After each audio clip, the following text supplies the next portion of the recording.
High বন্ধুরা, lottery target YouTube চ্যানেলের পক্ষ থেকে আপনাদের সবাইকে স্বাগত জানাই।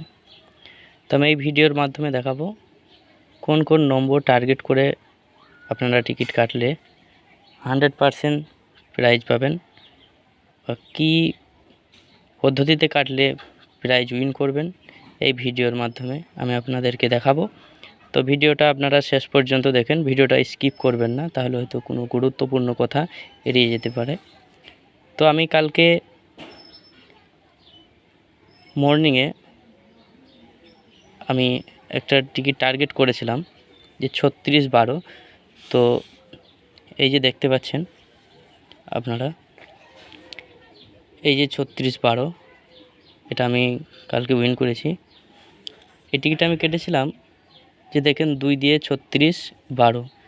তো আমি প্রথমে দুই ঘুরিয়ে শেষে 2 নিয়েছিলাম।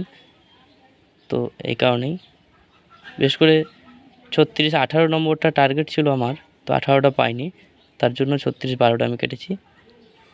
তো আমি দিয়ে 36-12তে 130 টাকার, এখন তো নতুন নিয়ম করেছে তাই 130 টাকার ঘর আমি উইন করেছি। তো আমি আপনাদেরকে দেখাবো কোন পদ্ধতিতে এখন এই নতুন টিকিটের খেলাগুলো হচ্ছে। তো সেই পদ্ধতিতে আপনারা টিকিট কাটুন, 100% উইন করবেন। যেমন দেখবেন যে যেমন 2 দিয়ে 36-12 আমি কেটেছি। তো প্রথমে ব্যাকে 2 আছে, তো এই কারণে আমি শেষেও 2 নিয়েছি। আপনারাও ঠিক এইভাবেই কাটবেন। যেমন দেখেন এই ফ্যাক্সটা পেনে লক্ষ্য করুন, যে দেখেন 3 দিয়ে 33-61 বা 33-13, এ দেখেন এখানটাই যে 33-13 ব্যাকে 3 আবার ঘুরিয়ে শেষে 3 করেছে। ঠিক এই পদ্ধতিতে আপনারা টিকিট কাটবেন। যেমন ধরেন 32-53, দেখেন 3 ঘুরিয়ে 3, এরকমভাবে ফ্যাক্সটা লক্ষ্য করবেন।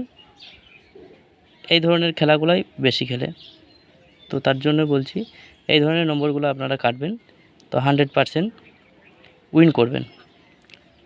তো চলুন আজকে দেখাই কোন কোন মিডলের নম্বরগুলো কোন কোন পার্টে খেলার চান্স বেশি।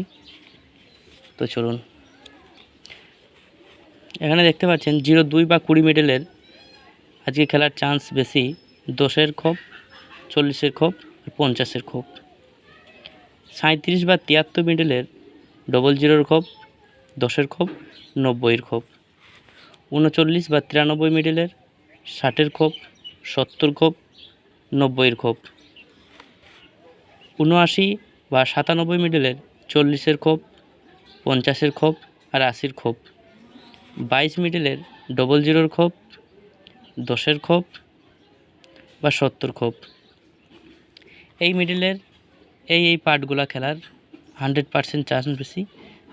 তো যদি এই ধরনের মিডল আপনারা চোখের সামনে দেখতে পান, তাহলে অবশ্যই এই খোপের টিকিটগুলো কাটার চেষ্টা বেশি করবেন, আর 100% উইন হবেন।